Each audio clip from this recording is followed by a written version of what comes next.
Doctor Ambedkar के अंतिम कुछ वर्ष अध्याय 20 के अब तक हमने आपको 5 भाग पढ़ करके सुनाए। अब वीडियो का छठा भाग हम बनाने जा रहे हैं। साथियों, आप सभी लोगों को मेरा बहुत बहुत नमो बुद्धाय, जय भीम। मैं संघमित्रा गौतम, लक्ष्य कमांडर, भारतीय समन्वय संगठन लक्ष्य, लखनऊ से।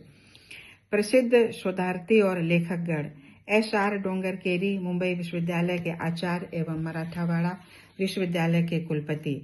इस लंबे समय को दृष्टिगत करते हुए डॉक्टर अंबेडकर की मृत्यु के 12 वर्ष बाद, जबकि उनके मिलनसार व्यक्तित्व के कारण उनके चारों ओर घिरा विवाद छट चुका है, उनके भाषण, लेखन और चुनौती भरे साहसिक कार्यों की याद आती है। वह भारतीय समाज के एक अभागे वर्ग के उद्धारक के रूप में जाने जाते हैं, जो गणतंत्र के पूर्व दलित वर्ग या छूत के रूप में जाना जाता था। इस अविवादित स्वरूप के अतिरिक्त वह भारत के स्वशासी गणतंत्र राष्ट्र के संविधान निर्माता के रूप में भी विभूषित हैं। इस तरह से 20वीं सदी के पूर्वार्ध में आधुनिक भारत के निर्माताओं की ऐतिहासिक विभूतियों में उनका प्रमुख स्थान है। डॉक्टर अंबेडकर अपने उद्देश्य की प्राप्ति के उच्च शिखर पर उस समय पहुंचे जब उनके द्वारा प्रस्तावित धारा 17 को संविधान सभा ने 26 नवंबर 1949 को स्वीकृति दे दी, जिसमें छुआछूत की समाप्ति की घोषणा कर दी गई थी और किसी भी रूप में इसका पालन कानूनी अपराध घोषित कर दिया गया था। ये उनके जीवन का सबसे अमूल्य क्षण कहा जा सकता है। हालांकि डॉक्टर अंबेडकर को ऐसा अमूल्य क्षण 14 अक्टूबर 1956 में नागपुर में महसूस हुआ होगा, जब उन्होंने बुद्धम स्वीकार किया। एक उनकी नैतिक विजय थी तो दूसरी आध्यात्मिक। डॉक्टर अंबेडकर जीवित रहते जितने महान थे, उससे ज्यादा महान मरणोपरांत हो गए। आज उनके अनुयायी जो बौद्ध हो गए थे, उनकी पूजा करते हैं और बुद्ध के बाद केवल उन्हीं के महत्व देते हैं। डॉक्टर अंबेडकर पुस्तक प्रेमी थे। पब्लिक पुस्तकालयों के वे जाने पहचाने व्यक्ति थे। पुस्तक विक्रेताओं और पुरानी पुस्तकों के विक्रेताओं की दुकानों पर वे घंटों किताबों से उलझे रहते थे। जब वे अमेरिका में छात्र थे, तब भी कठिन परिस्थितियों में अपने आराम को भूलकर उन्होंने ढेर सारी किताबें खरीदी। उन्होंने विश्वास कर अपने एक मित्र के हाथों इन पुस्तकों को भेजा, पर अपनी वापसी पर अनेक पुस्तकें उन्हें नहीं मिल पाईं। इससे वह बहुत निराश हुए। बाद में उन्होंने भारत में ही अपना एक आश्चर्यजनक पुस्तकालय खड़ा किया, जिसमें अनेक विषयों की हजारों दुर्लभ पुस्तकों का संग्रह था। ये उनकी सबसे बहुमूल्य निधि थी। उनकी मृत्यु के बाद मैंने मराठवाड़ा विश्वविद्यालय के लिए उन पुस्तकों को खरीद लेने के लिए सोचा, पर जब मैंने पाया कि डॉक्टर अंबेडकर द्वारा स्थापित पीपुल्स एजुकेशन सोसाइटी अपने शैक्षिक संस्थानों के लिए इसे खरीदना चाहती है, तो अपना विचार त्याग दिया। प्रोफेसर हेलेकेयर। डॉक्टर अंबेडकर का जीवन और उनकी शिक्षाएं हिंदू समाज पर दीर्घकाल तक अपना प्रभाव डालती रहेंगी। जीवन के बाद के वर्षों में उन्होंने हिंदू समाज को सुधारने में महत्वपूर्ण भूमिका अदा की और उसकी पृथकतावादी प्रवृत्तियों से पड़ने वाले दुष्प्रभाव की ओर अपनी सामान्य खरी भाषा में ध्यान आकर्षित किया। उनकी शिक्षाओं ने जन सामान्य को अज्ञानता की सुप्तावस्था से जगाया और ज्ञान के मार्ग पर चलने को प्रेरित किया।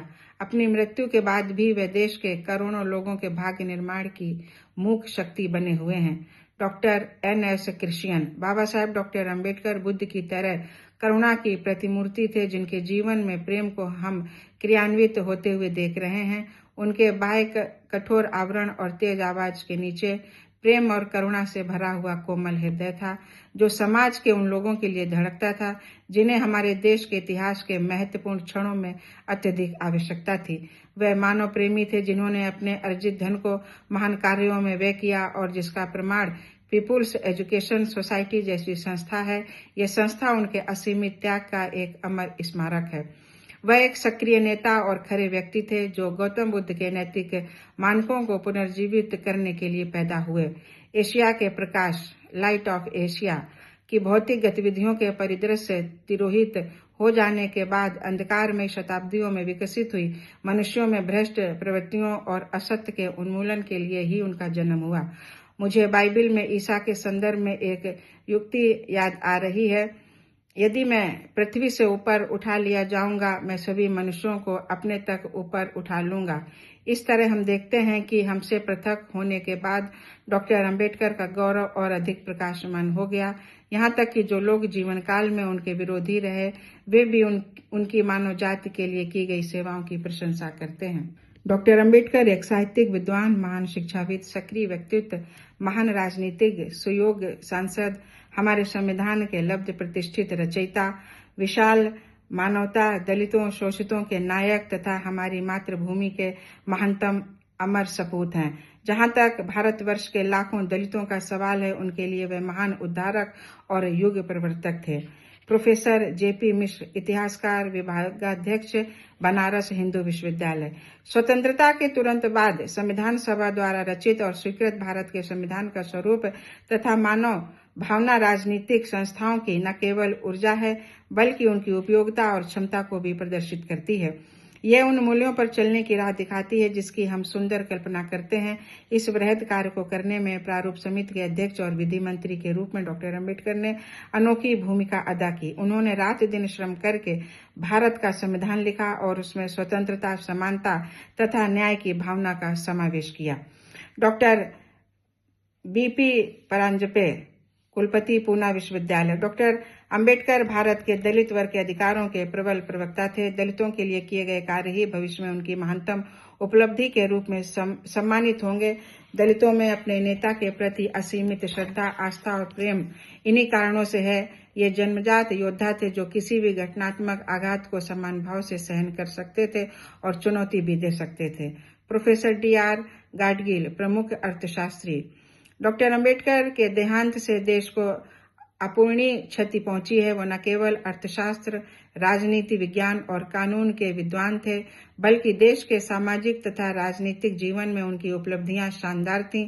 मेरे मन में उनके प्रति व्यक्तिगत श्रद्धा है। उनके निधन से देश को भारी क्षति हुई है। N शिवराज, अध्यक्ष अखिल भारतीय अनुसूचित जाति संघ और डॉक्टर अंबेडकर के अन्य मित्र। डॉक्टर अंबेडकर के निधन से हमारे देश से एक लोकप्रिय और साहसी नेता चला गया। न केवल अनुसूचित जाति बल्कि संपूर्ण देश ने अपना एक मेधावी सपूत खो दिया। VG नायर, डॉक्टर अंबेडकर स्वतंत्र भारत के बेशक एक अग्रणी निर्माता थे। संवैधानिक नियमों की गहरी समझ होने के कारण उन्हें आधुनिक भारत का मनु कहा जाता है। उनके बुद्धम स्वीकार कर लेने से भारत में बुद्धम के इतिहास में एक नया अध्याय जुड़ गया है। साम्राज्य बनेंगे और बिगड़ेंगे, बड़े बड़े राजा और तानाशाह मिट जाएंगे, अंतरिक्ष पर विजय और एटम बम की खोज सब भूतकाल के धुंधले इतिहास में फीके पड़ जाएंगे, पर भारत के दलित वर्ग के निर्भीक नायक डॉक्टर अंबेडकर की जोरदार आवाज सदियों तक गूंजती रहेगी और पीड़ित मानवता की सेवा करने की याद दिलाती रहेगी। कई सदियों से कहीं एक बार ऐसा हो जाता है जब समाज की बेड़ियों से शोषित और पीड़ित लोगों की मुक्ति के लिए किसी महान व्यक्ति का आविर्भाव होता है, और यह कहना अतिशयोक्ति न होगा कि डॉक्टर अंबेडकर ऐसी ही महान विभूति थे जिन्होंने न्याय और मानवीय व्यक्तित्व की महानता को पहचान देने के लिए भारत में जन्म लिया। डॉक्टर अंबेडकर भगवान बुद्ध, महावीर और गांधी के ही क्रम में आते हैं, जिन्होंने हमें जीने की सही राह दिखाई कि हम सब एक दुनिया और एक परिवार के सदस्य हैं जो शांति और समाज के शांतिपूर्ण विकास के लिए प्रतिबद्ध हैं। उनका जन्म महाराष्ट्र की पवित्र भूमि पर हुआ। ये शिवाजी, तिलक और गोखले की जन्मभूमि है। डॉक्टर अंबेडकर सच्चे अर्थों में प्रथम भारतीय हैं जो अपने देश की प्राचीन सभ्यता और आदर्शों के हिसाब से सार्वभौमिक थे। अपने अनुयायियों को बुद्ध धर्म में लाकर डॉक्टर अंबेडकर ने हिंदू समाज को सफलता प्रदान की और इसके निचले स्तर पर खड़े व्यक्ति को सबसे ऊंची सामाजिक, धार्मिक और राजनीतिक स्वतंत्रता की सीढ़ी पर ले गए। MS रंधावा, कुलपति पंजाब कृषि विश्वविद्यालय। संविधान निर्माण में डॉक्टर अंबेडकर द्वारा दिया गया सहयोग अति महत्वपूर्ण है। वो एक विद्वान और बुद्धिजीवी थे जिसका हम सब सम्मान करते हैं। दलितों के लिए किए गए उनके कार्य अविस्मरणीय हैं। संतराम, अध्यक्ष जाति पांच तोड़क मंडल। डॉक्टर अंबेडकर दूरदृष्टि संपन्न, गहन चिंतक और महान व्यक्ति थे। दुनिया के महान व्यक्तियों की तरह राजनीतिक कार्यकर्ता से ज्यादा एक समाज सुधारक थे। जैसे कि गौतम बुद्ध, उन्होंने दलित शोषित मानवता के उत्थान के लिए अपना जीवन समर्पित कर दिया। वही थे जिन्होंने स्वतंत्र भारत का संविधान रचा और हिंदी को राष्ट्रभाषा के रूप में स्वीकृत करने की स्तुति की। उन्होंने अपना मंत्री पद त्याग कर जाति भेद को समाप्त करने का कार्य शुरू किया जो छुआछूत की जड़ और हजारों वर्षों से भारत की गुलामी का मूल कारण है। उनकी सामाजिक सक्रियता ने महात्मा गांधी और सरकार को विवश कर दिया कि अछूतों और पिछड़ी जातियों की मदद करें। वे मेरे व्यक्तिगत मित्र थे। पूज्य महाथेर N जिन रत्ना, महामंत्री, महाबोधि सभा, कलकत्ता। डॉक्टर अंबेडकर का नाम इतिहास में विशेषकर बुद्ध धर्म को पुनर्जीवित करने वाले महान बौद्ध नेता के रूप में स्वर्ण अक्षरों में अंकित किया जाएगा। डॉक्टर राम मनोहर लोहिया। मेरे लिए डॉक्टर अंबेडकर भारतीय राजनीति के एक महान व्यक्ति थे और महात्मा गांधी की तरह उतने ही महान थे जितने कि हिंदू जाति का कोई भी महानतम व्यक्ति हो सकता है। इस तथ्य ने मुझे हमेशा सांत्वना और आत्मविश्वास प्रदान किया कि हिंदुत्व की जाति प्रथा एक दिन नष्ट हो जाएगी। मुझे आशा थी कि डॉक्टर अंबेडकर जैसा महान व्यक्तित्व भारतीय परिस्थितियों पर विजय प्राप्त कर लेगा, पर मृत्यु जल्दी आ गई। अब आप लोग अगले वीडियो का इंतजार करें। तब तक नमो बुद्धाय। जय भीम साथियों।